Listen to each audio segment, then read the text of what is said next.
اعوذ باللہ من الشیطان الرجیم بسم اللہ الرحمن الرحیم۔ اللہ تعالیٰ کی توفیق سے دور ترجمہ قرآن کا سلسلہ آگے بڑھا رہے ہیں۔ اب ہم مطالعہ شروع کر رہے ہیں سورۃ الصف کا۔ اس سورت کی چند آیات کا حوالہ پہلے کئی مرتبہ آیا ہے، اور جس منتخب نصاب کا بار بار ذکر ہوا اس منتخب نصاب میں بھی سورۃ الصف شامل ہے الحمدللہ۔ اس سورت میں جہاد و قتال کا ذکر ہے۔ طویل مدنی صورتوں میں جہاد و قتال کے مضامین آتے رہے، اور پھر نبی علیہ السلام کے مشن کا ذکر بھی آتا رہا۔ وہ سب باتیں جہاد، قتال، مشن، ذمہ داری اس سورت میں بیان ہو رہی ہے۔ ایک بات۔ دوسری بات ہے کہ اس کی پہلی 4 آیات میں اللہ تعالیٰ کی طرف سے ڈانٹ ڈپٹ کا انداز ہے۔ یہ بات آئی تھی نا سورہ حدید کے شروع میں تعارف کے ذیل میں، ڈانٹ ڈپٹ کا انداز۔ اور آج جس دور سے ہم گزر رہے ہیں، جھنجھوڑنے کی شدید ضرورت ہے، ہلانے کی شدید ضرورت ہے، اٹھانے کی شدید ضرورت ہے۔ یہ صورتیں ہمارے لیے بڑی قیمتی ہیں۔ اسی کے ساتھ ساتھ بنی اسرائیل کی تاریخ کا ذکر آئے گا۔ ہم سے پہلے امت کون تھے؟ بنی اسرائیل۔ ان کے 3 ادوار کا ذکر آئے گا، اور پھر اس کے بعد ہمارے لیے ترغیب و تشویق کا انداز بھی آئے گا، موٹیویشن کا انداز بھی آئے گا۔ اس کی آیت نمبر 9 ہے، جس کا حوالہ پہلے کئی مرتبہ آیا ہے سورہ صف کی، اور سورہ صف کی آیت نمبر 9 میں حضور کا مشن بیان ہوا۔ هو الذی ارسل رسولہ بالہدی ودین الحق لیظہرہ علی الدین کلہ۔ اللہ نے اپنے رسول مکرم علیہ السلام کو اس لیے بھیجا، الہدا قرآن حکیم دے کر، دین حق دین اسلام دے کر، لیظہرہ علی الدین کلہ، کہ آپ اس دین حق کو کل نظام زندگی پر غالب فرما دیں۔ یہی بات ہم نے سورہ شورى میں سمجھی، مستقل ہم سمجھتے ہوئے آئے۔ تو حضور کا مشن اللہ کی زمین پر اللہ کے دین کو غالب کرنے کی جد و جہد کرنا، وہ بات آیت نمبر 9 میں آئے گی۔ وہ ذمہ داری آج امت کے کاندھوں پر ہے، اور جھنجھوڑا ہمیں جا رہا ہے۔ اب آئیے سورہ صف، بسم اللہ الرحمن الرحیم۔ سبح للہ ما فی السماوات وما فی الارض، اللہ کی تسبیح بیان کی ہر شے نے آسمانوں اور زمین میں، وہو العزیز الحکیم، اور وہ اللہ بڑا غالب، بڑی حکمت والا ہے۔ سورہ صف کی آیت نمبر 9 اس سورت کی مرکزی آیت ہے، جس میں حضور کا مشن بیان ہوا۔ تو حضور کے مشن کے ساتھ تسبیح کا کیا تعلق ہے؟ تسبیح تو کائنات کا ذرہ ذرہ بیان کر رہا ہے۔ سورہ بنی اسرائیل آیت 44 ہر شے اللہ کی تسبیح کر رہی۔ سورہ البقرہ کا 4 رکوع فرشتوں نے کہا ہم بھی تسبیح کر رہے ہیں۔ ہم سے صرف تسبیح مطلوب نہیں ہے، یا وسعت افلاک میں تکبیر مسلسل، یا خاک کی آغوش میں تسبیح و مناجات، وہ مذہب مردان خدا گاہ و خدا مست، یہ مذہب ملا و جمادات و نباتات۔ ارے جمادات، نباتات، پتھر، درخت، یہ بھی اللہ کی تسبیح کر رہے ہیں، تم صرف تسبیح ہی کرو تو یہ کوئی بڑا کام تو نہ ہوا؟ تسبیح بھی کرنی ہے مگر بڑا کام تو نہ ہوا؟ تم تو اشرف المخلوقات، تمہارے اندر روح پھونکی گئی، تمہارے لیے کتابیں بھیجی گئیں، تمہارے لیے رسولوں کو بھیجا گیا، تمہیں خلافت عطا کی گئی، آج تمہیں محمد مصطفیٰ علیہ السلام کا امتی بنایا گیا۔ بس سبحان اللہ، الحمدللہ، اللہ اکبر، لا الہ الا اللہ، ختم؟ اتنا تو تم سے نہیں چاہیے ہے۔ تم تو محمد کے غلام ہو صلی اللہ علیہ وسلم، تم تو محمد مصطفیٰ کے امتی ہو، تمہیں تو ان کا مشن لے کر کھڑا ہونا ہے اللہ کے کلمے کی سربلندی کے لیے۔ یا ایھا الذین آمنوا، اے ایمان والو، لما تقولون ما لا تفعلون، کیوں وہ باتیں کہتے ہو جو تم کرتے نہیں؟ پس منظر ہے، بعض صحابہ نے کہا حضور سے، جامع ترمذی کی روایت، اگر ہمیں معلوم ہو جائے کہ اللہ کے نزدیک سب سے پسندیدہ عمل کون سا ہے تو ہم اس کو انجام دے دیں گے، آپ ہمیں بتائیے۔ یہ ذرا بھاری بات تھی، بڑے دعوے کی بات تھی، اللہ توجہ دلا رہا ہے۔ یہ تو پس منظر ہوا، ہمارے اعتبار سے کیا ہے؟ یا ایھا الذین آمنوا لما تقولون ما لا تفعلون، اے ایمان والو کیوں وہ کہتے ہو جو تم کرتے نہیں؟ کبر مقتا عند اللہ ان تقولوا ما لا تفعلون، اللہ کے نزدیک سخت ناپسندیدہ بات ہے کہ تم ایسی بات کہو جو تم کرتے نہیں ہو۔ دعویٰ ہے اللہ کو ماننے کا، تمہاری زندگی ثبوت پیش کر رہی؟ تم دعویٰ کرتے ہو قرآن دنیا کی بہترین کتاب ہے، ترجیحات میں قرآن شامل ہے۔ تم کہتے ہو اسلام بہترین دین ہے، code of life, system of life ہے، کیا تم اس کے لیے جد و جہد کر رہے ہو؟ تم کہتے ہو محمد مصطفیٰ سے محبت ہے، کیا ان کے مشن سے کوئی نسبت ہے؟ ان کی جد و جہد سے کوئی تعلق ہے؟ لما تقولون ما لا تفعلون، کیوں وہ باتیں کہتے ہو جو تم کرتے نہیں ہو؟ کبر مقتا عند اللہ ان تقولوا ما لا تفعلون، اللہ کے نزدیک یہ سخت ناپسندیدہ بات ہے کہ تم ایسی بات کہو جو تم کرتے نہیں ہو۔ ان اللہ یحب الذین یقاتلون فی سبیلہ صفا کانہم بنیان مرصوص، بے شک اللہ ان سے محبت کرتا ہے جو اس کی راہ میں صف مان کر قتال کرتے ہیں، گویا وہ سیسا پلائی ہوئی دیوار ہوں۔ اقامت دین کی جد و جہد اکیلے اکیلے ہو نہیں سکتی۔ حضور کے دور میں تو قتال کا مرحلہ بھی آیا، تو قتال تک کا مرحلہ بھی آ سکتا ہے۔ یہ تو جماعتی زندگی اختیار کرو گے تب مرحلہ آئے گا، تب بعد سے ٹکراؤ کا مرحلہ آئے گا۔ تو جماعتی زندگی کا اختیار کرنا اور قتال فی سبیل اللہ میں کھڑے ہونا۔ ہاں، ہم مسلم معاشرے میں رہتے ہیں، یہاں تو ہتھیار نہیں اٹھانا۔ مسلمان حکمراں ہیں، ادارے جو ہیں ریاست کے چلانے والے ادارے وہ بھی مسلمان ہیں سب، تو یہاں جنگ کی بات تو نہیں ہوگی۔ یہ مسئلہ خروج ہے، یہ کلیئرٹی کے ساتھ ہم بیان کرتے ہیں۔ ہم جو بات کرتے ہیں وہ شریعت کے نفاذ کے مطالبے کی بات کرتے ہیں، سامنے مسلمان ہیں، مسلمان کی گردن اڑانا آسان بات نہیں ہے، اس کو مسئلہ خروج کہا جاتا ہے۔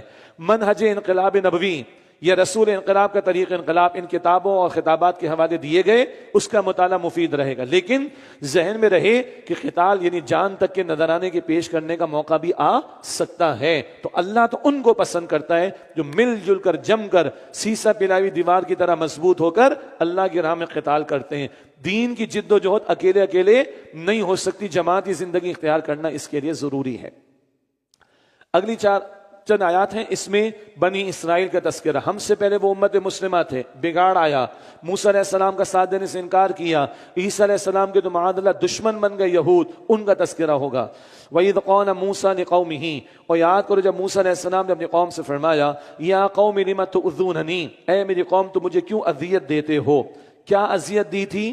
ایک بات سورہ احزاب کے بالکل آخر میں تھی، انفرادی سطح پر ان پر کوئی الزام لگاتے تھے لوگ، اور ایک اجتماعی سطح پر اذیت کیا دی تھی؟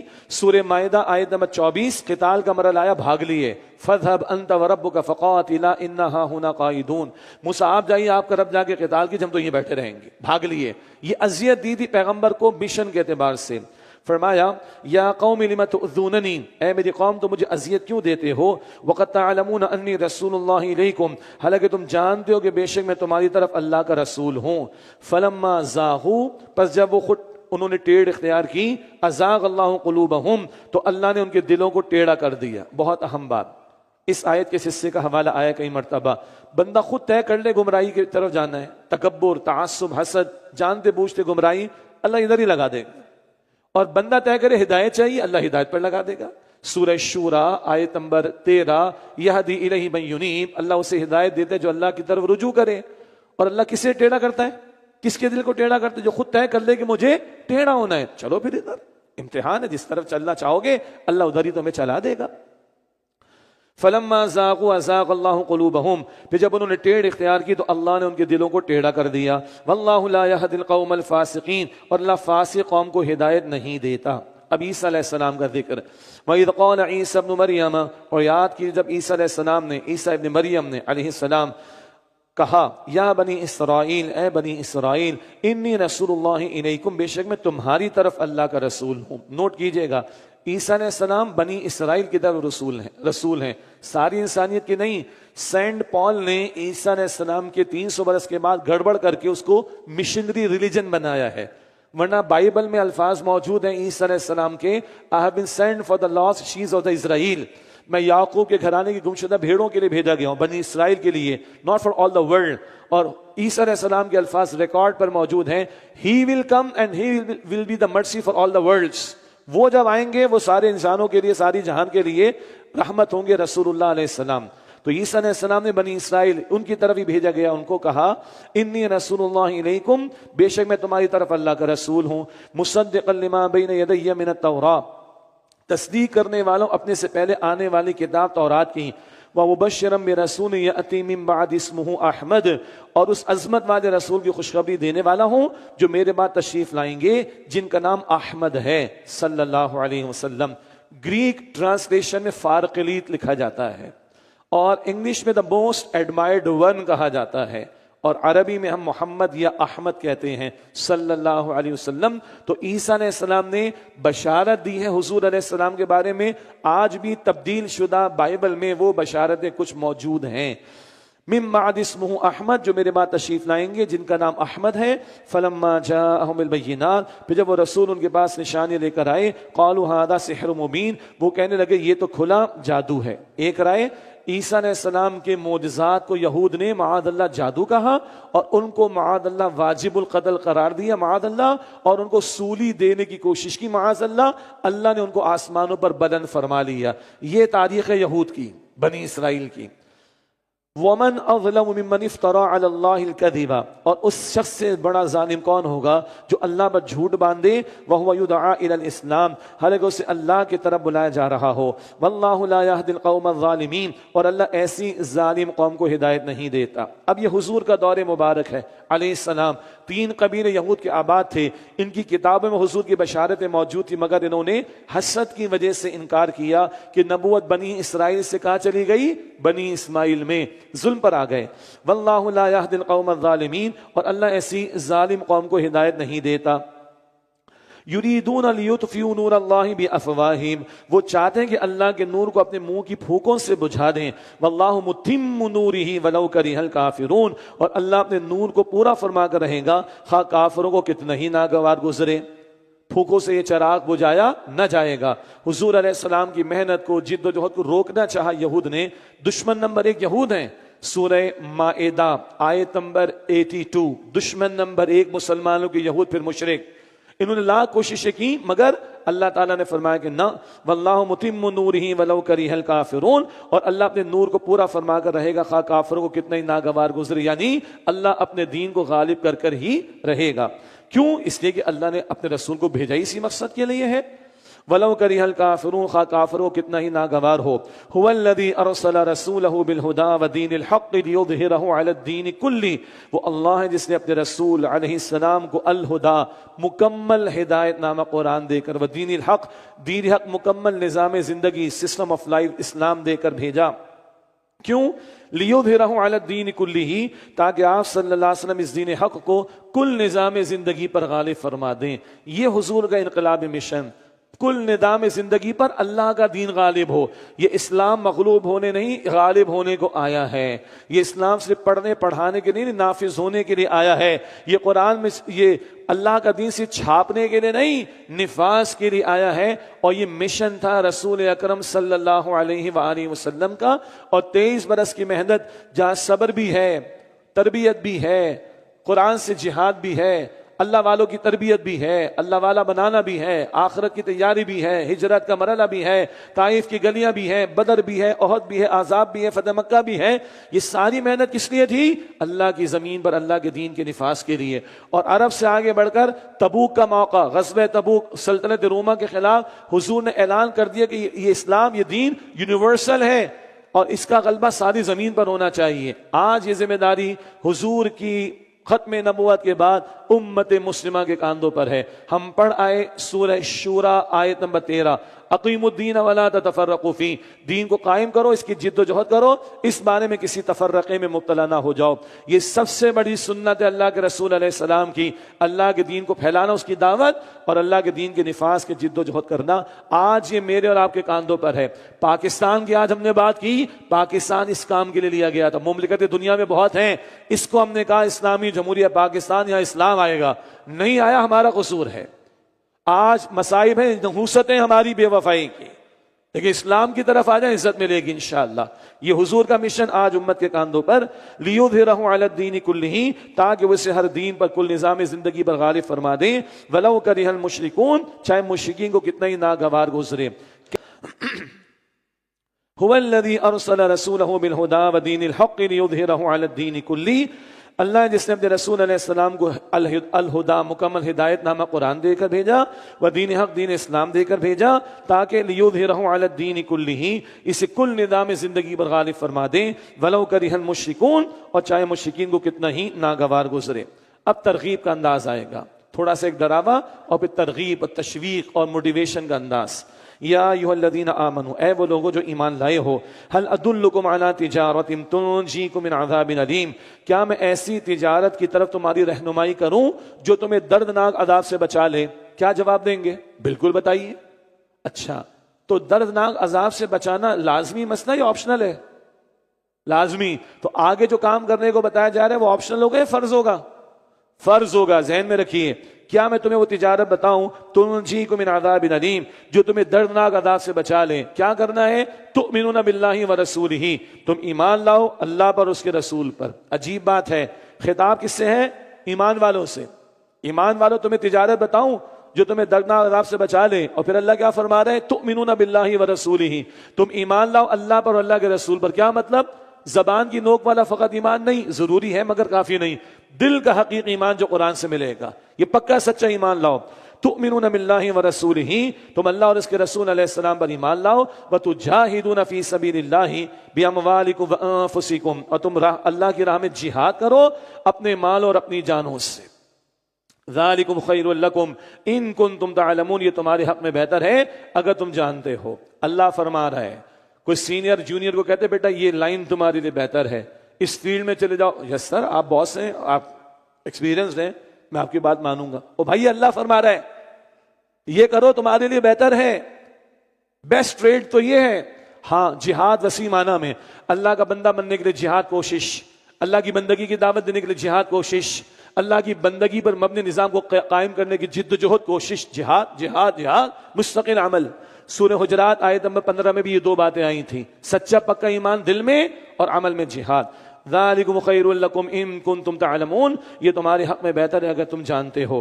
کیا کیا ملے گا تمہیں؟ یغفر لکم ذنوبکم ویدخلکم جنات، اللہ تمہارے گناہ بخش دے گا اور تمہیں ایسے باغات میں داخل فرمائے گا تجری من تحتها الانہار، جن کے نیچے نہریں جاری ہوں گی. ومساکن طیبۃ فی جنات عدن، اور نہایت عمدہ رہائش گاہوں میں ٹھہرائے گا جو ابدی جنتوں میں ہیں.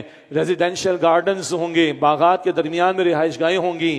ذالک الفوز العظیم، یہ بہت بڑی کامیابی ہے، اصل آخرت کی کامیابی.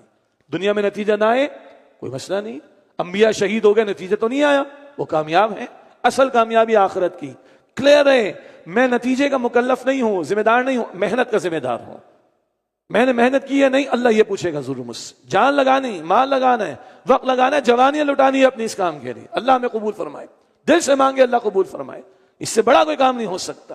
فرمایا ہاں وَأُخْرَىٰ تُحِبُّونَهَا، اور ایک دوسری بھی نعمت تمہیں اللہ دے گا جسے تم پسند کرتے ہو. وہ کیا ہے؟ نصر من اللہ، اللہ کی طرف سے مدد، وفتح قریب، اور جلد ملنے والی فتح. وبشر المؤمنین، اور اے نبی علیہ السلام ایمان والوں کو بشارت دے دیجئے. یہ تم پسند کرتے ہو، تم چاہتے ہو دنیا میں بھی فتح مل جائے تو دے دیں گے تمہیں. اصل کامیابی کدھر کی ہے؟ آخرت کی. تم نے اپنے آپ کو کھپا دیا، تم اللہ کے کامیاب ہو گئے. عبداللہ بن ابی نے نہیں کھپایا، دین غالب ہوا. عبداللہ بن ابی نے اپنے آپ کو نہیں کھپایا، وہ ناکام ہو گیا. احد میں 70 صحابہ شہید ہو گئے، دین غالب نہیں ہوا، وہ کامیاب ہو گئے. اصل ایشو کھپاؤ، لگاؤ اپنے آپ کو. ہاں دنیا میں بھی فتح تمہیں دیں گے اور قریبی فتح عطا کریں گے، اللہ کی مدد بھی آئے گی. حضور کی بشارتیں میں نے آپ کو پہلے بھی سنائی. ایک حدیث مسلم شریف میں حضور نے فرمایا کہ ساری زمین میرے رب نے مجھے لپیٹ کر دکھائی، اس کے مشرق اور مغرب میں نے دیکھے، اور میری امت کا اقتدار وہاں تک پہنچے گا جہاں تک زمین مجھے لپیٹ کر دکھا دی گئی. اقبال نے یہی باتیں ہمیں سمجھائی ہیں. آسماں ہوگا سحر کے نور سے آئینہ پوش، اور ظلمت رات کی سیما بپا ہو جائے گی. پھر دلوں کو یاد آ جائے گا پیغام سجود، پھر جبھی خاک حرم سے آشنا ہو جائے گی. آنکھ جو کچھ دیکھتی ہے لب پہ آ سکتا نہیں، محو حیرت ہوں کہ دنیا کیا سے کیا ہو جائے گی. شب گریزہ ہوگی آخر جلوہ خورشید سے، یہ چمن معمور ہوگا نغمہ توحید سے. یہ ہونا ہے، کب ہوگا اللہ بہتر جانتا ہے. میں نے اپنا حصہ ڈالنا، میری موت ابھی بھی آ سکتی ہے. میں نے اپنا حصہ لگا دیا، ہم انشاءاللہ کامیاب ہیں. اگلے وبشر المؤمنین، اور اے نبی علیہ السلام ایمان والوں کو بشارت دے دیجئے. اگلے الفاظ دل سے سنیں، دل کے کانوں سے. یا ایھا الذین آمنوا، اے ایمان والو، کونوا انصار اللہ، اللہ کے مددگار بن جاؤ. اللہ اکبر. اللہ کو کسی مدد کی ضرورت ہے؟ نہیں. اللہ کی نصرت سے مراد پیغمبر کے مشن میں شریک ہونا آگے آ رہا ہے. مگر اللہ کی شان کریمی، تم میرے مددگار بن جاؤ. دین تو اللہ کا ہے، at the end of the day اللہ ہی غالب کرے گا. عالم ظاہر میں تم ایمان والوں نے محنت کرنی ہے. اللہ کہتا ہے انصار اللہ، اللہ کے مددگار بن جاؤ. کما قال عیسی ابن مریم للحواریین من انصاری الی اللہ، جس طرح عیسیٰ ابن مریم علیہ السلام نے حواریوں سے فرمایا تھا کون ہے من انصاری اللہ جو اللہ کی راہ میں میرا مددگار بنے؟ قال الحواریون نحن انصار اللہ، حواریوں نے کہا کہ ہم ہیں اللہ کے دین کے مددگار۔ یہ ہے عیسیٰ علیہ السلام کی پکار۔ آج بھی دینی جماعت بنے گی، کوئی ایک اللہ کا بندہ کھڑا ہو کر پکار لگائے گا، جو اس سے اتفاق کریں گے بیعت کر کے شامل ہوتے چلے جائیں گے۔ پیغمبر کے مشن میں شامل ہونا یہ اللہ کی نصرت ہے، اور اللہ کی نصرت کرو گے، اس کے دین کی نصرت کرو گے، اللہ تمہاری مدد فرمائے گا۔ قال الحواریون نحن انصار اللہ، حواریوں نے کہا کہ ہم ہیں اللہ کے دین کے مددگار۔ فآمن طائفۃ من بنی اسرائیل، تو بنی اسرائیل کا ایک گروہ ایمان لے آیا۔ وکفر طائفہ، اور ایک گروہ نے انکار کیا، یعنی یہود نے نہیں مانا عیسیٰ علیہ السلام کو۔ فَإِذَا الَّذِينَ آمَنُوا عَلَىٰ عَدُوِّهِمْ فَأَصْبَحُوا ظَاهِرِينَ، چنانچہ جو لوگ ایمان لائے تھے ہم نے ان کے دشمنوں کے مقابلے میں ان کی مدد کی تو وہ غالب ہو گئے۔ نصارہ کو غلبہ رہا، یہود کو کئی مرتبہ ان کے زیر تحت رہنا پڑا۔ آج بھی اسرائیل اگر کھڑا ہے تو نصارہ کے ہی آشرواد کے ساتھ کھڑا ہوا ہے، تو تاریخ میں نصارہ کو غلبہ رہا یہود کے مقابلے میں۔